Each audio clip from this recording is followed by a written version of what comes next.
안녕하세요. 암과 책의 오디세이 김세섬입니다.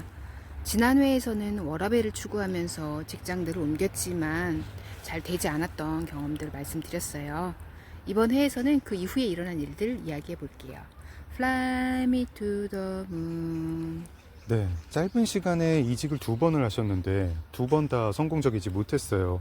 이제 두 번째 회사에서는 그 작은 회사, 프랑스계 제약회사에서는 대표님이 무리한 요구를 계속 하셨고 이거를 감당을 못할 지경이 돼서 결국 사표를 쓰게 됐죠. 그날 사표 썼던 날 기억나세요? 저한테 전화해가지고 사표 썼다 말씀하셨는데요. 네. 네, 저는 뭐가 어떤 느낌이었냐면 제가 그 몇 년 전에 사표 쓰면서 갑자기 이제 세솜님께 전화해가지고 나 사표 써야겠어 이러면서 전화해가지고 갑자기 회사 그만두고 나왔잖아요. 이날이랑 너무 겹쳤던 느낌이었어요. 네. 저도 이제 두 번째 회사는 조금 더 다니긴 했는데요. 네, 그럼에도 불구하고 아주 오래는 못 다니겠다는 생각이 들어서 네. 어느 날 곰곰이, 어느 날은 아니죠. 사실 이 고민 자체는 회사를 다니는 내내 들었던 거니까요. 생각하고 나서 장맥주님께 연락을 하고 나서 네, 저희가 그날 만났죠. 만나서 커피숍에 갔나요? 네. 음, 이게 갑작스럽게 저도 그랬고 세솜님도 그랬고 오늘 사표를 내야 될 것 같아. 사표 냈어. 이러면서 낮에 만났는데 저는 좀 저녁 때 내가지고 저희가 아마 그때 닭갈비 먹으러 갔던 기억이 나고. 네, 맞아요. 네네. 닭갈비 먹으러 가서 맥주도 조금 마셨고 네. 세솜님은 되게 오전에 내셨어요. 네. 그래가지고 술 마시러 가진 못하고 카페를 갔었던 기억이 납니다. 네. 이게 사표를 내려면 여러분 잠깐의 꿀팁 들어갑니다. 네. 사표는 오전에 내는 것이 좋습니다. 왜 그날치 일까지 다 하고 억울하게 저녁에 냅니까? 사표 낸 다음에 저녁에 딱 맥주 마시는 그 기분도 좋아요. 여러분 그렇군요. 맥주를 좋아하시면 저녁에 내시고요. 네. 그날 일하는 게 너무 싫으시면 오전에 내세요. 네. 그렇다고 합니다. 네. 이직을 2번 연달아 실패를 하고 이건 큰 회사로 가도 안 되고 작은 회사로 가도 안 되겠다 이렇게 생각을 하니까 마음이 되게 우울해지셨겠어요. 네. 그리고 제가 한없이 저 스스로에 대해서 좀 자만심이라고 할까요? 당당함이라고 할까요? 이런 게 좀 있는 사람이었어요. 네. 이직도 잘 되고 그간 네. 자격증도 수월하게 따고 하니까 뭐 제가 좀 뭐라도 됐냥 으쓱으쓱했던 마음도 있고 또 좋은 회사에서 나름대로 적지 않은 급여 다 받으면서 회사 생활을 했더니 좀 뭔가가 내가 현실 파악을 못하고 있었나? 그런 생각조차 들더라고요. 이게 참 우물한 개구리라는 말 있잖아요. 네. 그게 바로 난가? 싶은 생각도 좀 들었습니다. 나이 때문에도 그런 생각이 좀 드셨을 것 같아요. 이제 40대 중반이니까 이제 외국계 기업 재무 담당자라는 인력 시장이 사실 40대 중반이 넘으면은 그렇게 스카웃을 활발하게 하는 곳은 아니잖아요. 스카웃은 되는데 포지션이 대부분 팀장급을 원하죠. 이제 그러니까 여기서 우리 근로자들과 그 고용하시는 분들 사이에 의견의 괴리가 있게 되는데요. 네. 근로자 입장에서는 사실은 그냥 평사원도 괜찮잖아요. 네. 우리들 흔히 하는 말로 나는 만년 대리가 좋다. 진급은 해서 뭐하나. 네. 월급 많이 올려주지도 않는 걸. 네. 괜히 내가 책임져야 될 부분만 늘어나고 그냥 적은 월급 받고 일 적게 하면서 회사만 오래 다닐 수 있으면 제일 좋은 거 아니야? 라고 우리들은 생각하는데 네. 반대로 고용주의 입장에서 생각해 보면요. 나이가 굉장히 많은 평사원은 좀 데리고 있기 부담스러운 존재예요. 그렇죠. 왜냐하면 그 사람 자체가 뭐 사장한테 뭐 대들거나 불화를 일으킨다는 이야기가 아니고요. 그 사람 자체는 괜찮으신 분일 수 있는데 함께 일하는 사람들이 좀 어려워할 수 있어요. 네. 왜냐하면은 우리가 회사에서 하는 대부분의 일들은 협업 위주예요. 네. 어떤 일을 나 혼자서 처음부터 끝까지 책임지고 해내는 사람들은 많지 않을 거예요. 네. 그러면 주위 사람들이랑 토론하고 논의하고 뭐 지시하고 그거 받아서 일하고 해야 되는데 거기에 나이가 많은 분이 계시다면 다른 사람들이 힘들어하고 불편해할 거잖아요. 네. 그렇기 때문에 회사에서는 그래도 같은 값이면 조금 나이가 어리고 좀 순종적이고 성격도 좋고 두루두루 원만하고 이런 사람을 당연히 원하고 네. 저는 그걸 너무 잘 알고 있기 때문에 아무리 내가 나는 승진도 필요 없고 팀장도 필요 없어. 나는 그냥 평범하게 이 일을 계속하는 평사원이고 싶어라고 바래도 그런 자리는 구하기가 쉽진 않다는 건 저는 알고는 있었습니다. 네.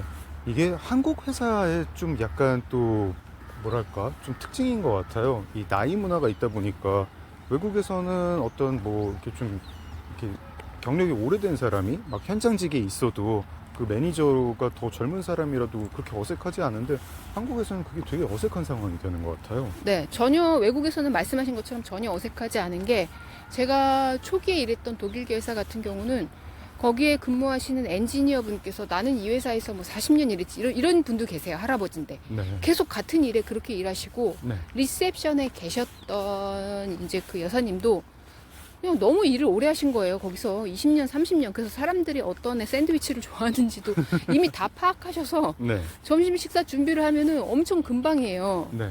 서로가 서로를 너무 잘 알아요. 이 일을 오래 했기 때문에. 네. 근데 굉장히 제가 좀, 그 출장을 가서 멋있다고 느꼈던 부분은 그럼에도 불구하고 그들은 이 사람은 리셉션이니까 이 사람은 뭐 운전기사니까 하고 그렇게 무시하는 분위기가 아니고 서로 네. 서로 좀 인정해주고 그런 네. 것들이 참 좋아 보이더라고요. 이거는 그 독일의 회사 얘기죠. 예, 예, 독일계의 맞습니다. 그 한국 지사 이야기가 아니고요. 네. 네. 그러면은 이때 참 고민이 많았을 것 같습니다. 계속 이직을 해도 같은 상황이겠구나. 워라밸은 챙길 수 없는 상황이겠구나. 이런 생각을 하셨을 것 같고. 그럼 이직은 답이 아니다.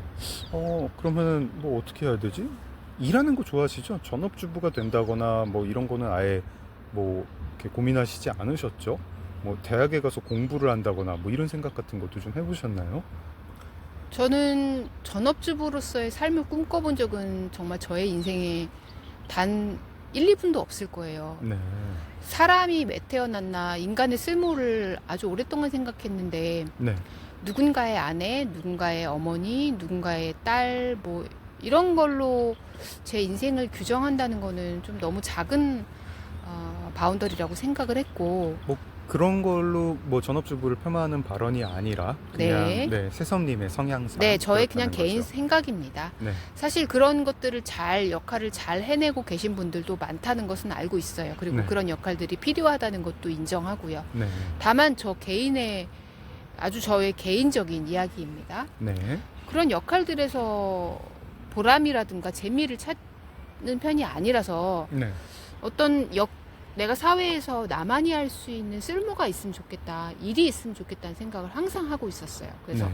전업주부는 아닌 것 같고 차라리 전업주부를 할 거면요. 저는 밖에 나가서 반드시 누군가가 돈을 벌어야 된다는 말씀을 드리는 건 아닙니다. 네. 경제적으로 벌이가 있어야 된다는 생각이 갇혀 있는 게 아니라 뭔가를 할 거면 차라리 자원봉사 같은 건 괜찮아요. 아. 그거 뭐 누가 NGO 같은 데 네, 누가 가서요? 돈 주지 네. 않잖아요. 아니면 한 달에 뭐 50만 원만 준다고 쳐도 아니면 차비만 준다고 해도 괜찮아요.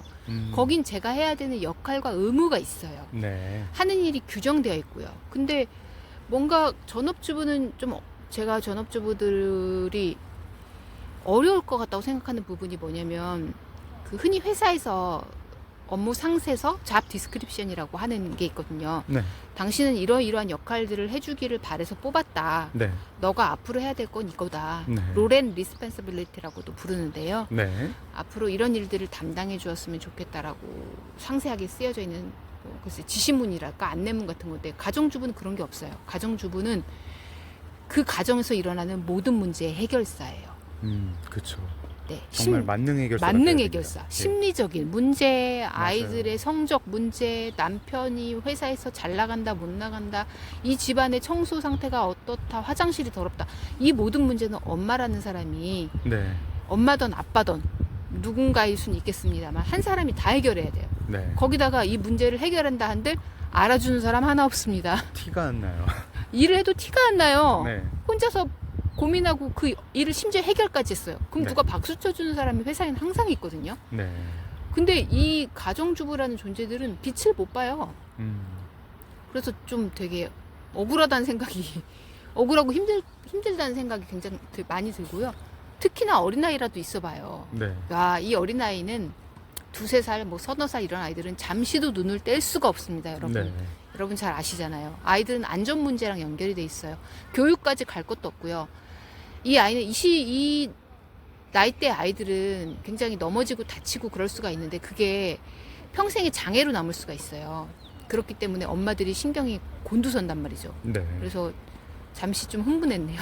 아니 뭐 넘어지고 다친다고 뭐 평생 장애 이건 좀 약간 과장 아닙니까? 아닙니다. 눈 다치면 어떡할 거예요. 한쪽 눈 실명되면 눈이라는 게 여러분 몸에 있어서 얼마나 중요한데. 아, 이 세손님은 평소에 일하실 때 남들의 인정 이런 게 굉장히 중요한가 봐요.